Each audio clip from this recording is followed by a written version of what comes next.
Magandang araw kaibigan! Tuloy po kayo sa Felicidad's Channel. Sa mga kwento ng buhay at pag-ibig na hinalukay sa natatagong baul ni Felicidad.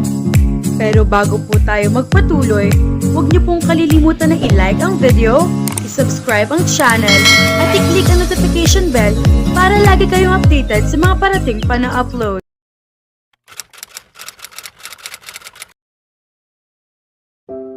Tinitigan ni Gray ng mataman si Paula. Hindi niya maipaliwanag ang nararamdaman niya ng mga sandaling iyon. Talaga bang mahal mo ako, Paula? Huwag kang mag-alala, Gray. Nalusaw ng anumang pagnanasa ako sa iyo sa sandaling napasok ako sa kulungan na to. Siya nga pala, bakit Gray ang tawag ko sa iyo? Hindi ba't ikaw si Adielo Oriola? Sabi pa nito. Paula, listen. Marami kang dapat malaman tungkol sa akin, pero hindi ito ang tamang panahon. So, niloko mo ako ganun?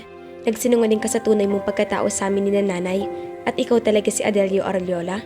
Hindi si Greco Acob? Kung sa bagay, sino ba naman ang mag-iisip na totoong pangalan na ang Greco Acob? Sino rin bang mag-iisip na may pangalan palang Amapola Palikpik? Pinaningkitan niya ito ng mga mata. Hindi alam ni nanay ang nangyari sa akin at naiwang mag-isa si Lolo Ingo sa bahay.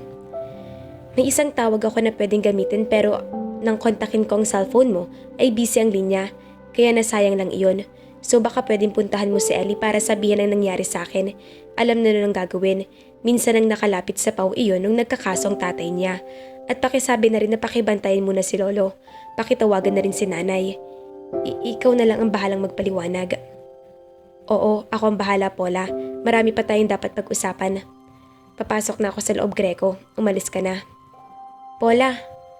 Tumayo siya at hinabol ito, pero sumiksik na ito sa sulok ng selda at tumalikod sa kanya. Mabigat ang dibdib na lumayo ito siya roon. Gustuhin man niyang manatili para i-comfort ito, kailangan na niyang kumilos. Marami siyang dapat gawin. Kailangang mailabas niya si Paula roon sa lalong madaling panahon. Kumusta ang kondisyon ni Miss Zen? Critical ang lagay niya, sir. That's too bad. Hindi dapat nadamay itong si Kisha. I know, pero ang malaking problema ngayon ay ang kaibigan kong si Amapola Palikpik. Siya ang suspect bilang mastermind sa pamamaril kay Kisha. Nasa custody siya ngayon ng Cainta Police. What? Sir, gusto kong tutukan ang kasong ito. Inosente si Paula. Hindi siyang utak ng pamamaril kay Kisha. Wala siyang kakayahang gawin iyon. Alam ko, Acob, si Delan lang ang posibleng nasa likod niyon. Tayong magbibigay ng abogado kay Miss Palikpik. Salamat, sir. Hindi na niya pinahaba ang kanilang usapan dahil nag-aalala siya kay Lolo Ingo. Kailangan na niyang mapuntahan si Ellie at matingnan na rin ang abuelo ni Paula. Mahigpit na yakap sina Paula at Ellie nang dalawin siya ng huli sa kalungkunan. Nakiusap ako kay nanay na siya munang magbantay kay Lolo Ingo. Namili rin ng mga pagkain si Gray bago pumunta roon kaninang hapon. Nakokonsensya siguro. Galit ka ba kay Gray, Paula? Walang kasalanan si Gray dito. Napakagatlabi siya at namuuna naman ang mga luha. Kung hindi dahil sa pagkahumaling ko sa kanya, hindi mangyayaring ganito sa akin. Ikaw ang may kasalanan. Hindi niya sinabi sa'yo na mahumaling ka sa kanya. Hindi rin siyang may sabi na magregalo ka ng lapida sa kanila. Hindi sa akin galing ang lapida. Pero paano mong papatunayan yun? Pangalan mong nasa tarheta, sulat kamay mo, at tiyak na batbat ng fingerprints mo yun. Naintindihan kita kung iniisip mo na tatanga-tanga ka dahil iyon ang totoo. Iyan bang ipinunta mo rito? Pasensya ka na, pati ako'y namumroblema ng husto sa nangyari sa'yo. Paano natin lulusutan iyong mga sinabi ni Gray sa akin na circumstantial evidence na iyon? Ikinuha ka na raw niya ng abogado, darating din daw iyon ngayon dito. Napahagulhol na siya ng tuluyan, naabutan pa ni Henzon, ang kaibigan ni Gray na naroon si Ellie. Kasama na ni Henzon ang abogadong kinuha na rin kay Ray. Kinaumagahan ay bisita uli ni Paula si Gray. Nag-order ako ng pansit malabon. Alam kong paborito mo to. Di ka na sana nag-abala. Dumaan din ako sa Shakey's para bumili ng mojos at Belgian fries. Paborito mo rin ang mga ito, diba? Paula, kailangan mong kumain. Hindi ako nakatulog ng maayos kagabi sa kakaisip sa'yo. Alam kong hindi ka komportable dyan sa loob. Kahit sa pagkain man lang ay makabawi ka. Ipinapangako ko sa iyo na sa lalong madaling panahon ay makakalabas ka rito. Magtiwala ka sa akin. Mahinang pasasalamat lang ang nagbigas niya. Siya nga pala, Susunduin ko mamaya si Aling Lina sa bus terminal. Dito na kami dadiretso. Huwag ka mag-alala dahil nang nasa bahay pa ninyo yung nanay ni Ellie. Nagbigay na rin ako ng kaunting pagkastos doon para sa pagkain ni Lolo Ingo. Oh, kain na. Sasaluhan na kita para ganahan ka. Pasensya na pero hindi ako nagugutom. Paula, mabuti pa siguro umalis ka na. Paula, wag mo naman akong pahirapan ng ganito. Lalo lang ako nagdurusa pag nakikita kita, Gray.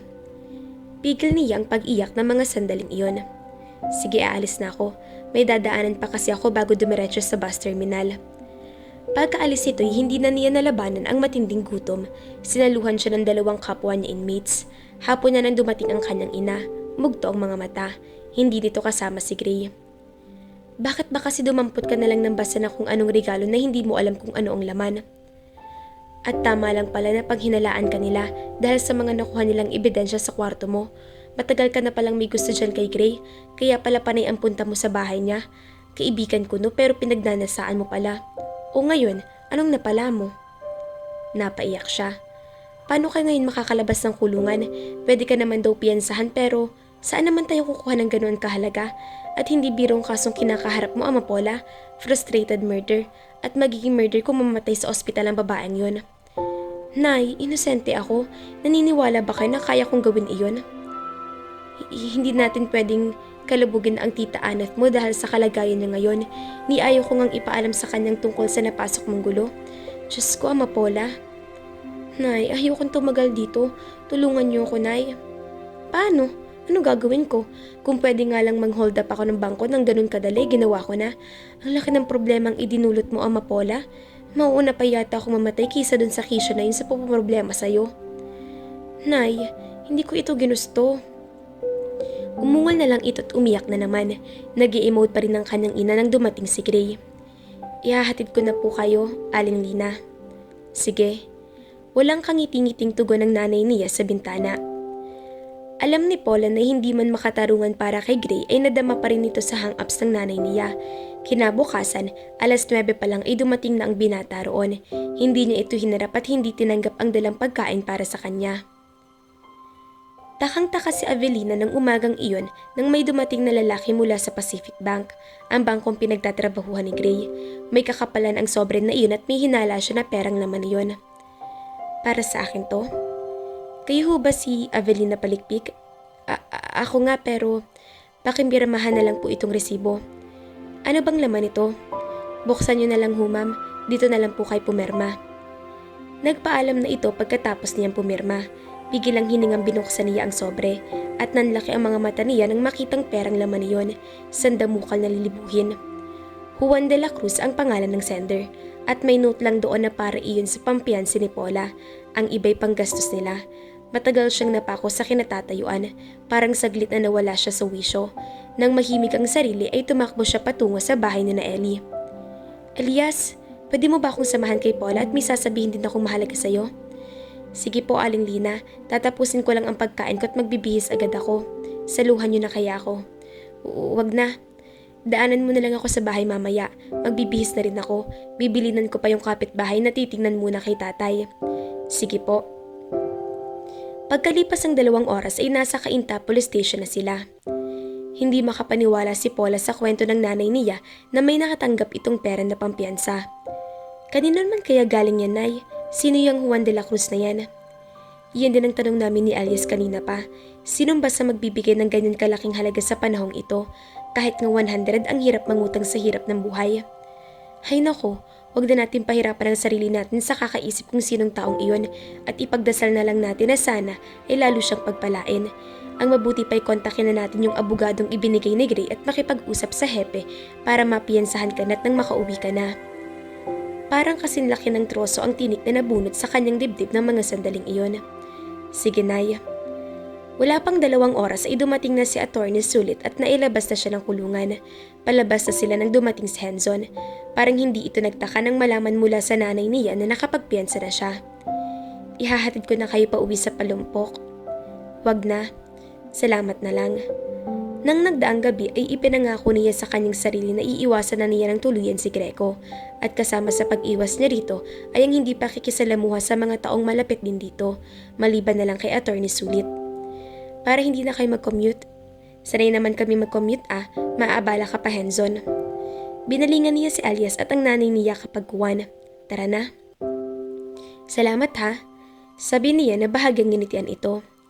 Hindi pa parang naging bastos ka kay Henzon, Paula? Napabuga siya ng hangin.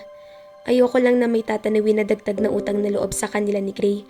Mula ngayon ay kakalimutan ko na si Gray. Siya ang dahilan kung bakit ako nagkaganito. Napakagat-labing tura niya. Bumuntong hininga na lang ang nanay niya habang si Alice ay walang kaimik-imik at sa ibang direksyon nakabaling ang tingin. Kaya bang kalimutan ni Paula si Gray, mga kafelisidad? Malampasan kaya ni Paul ang kaso na ibinibintang sa kanya? Abangan!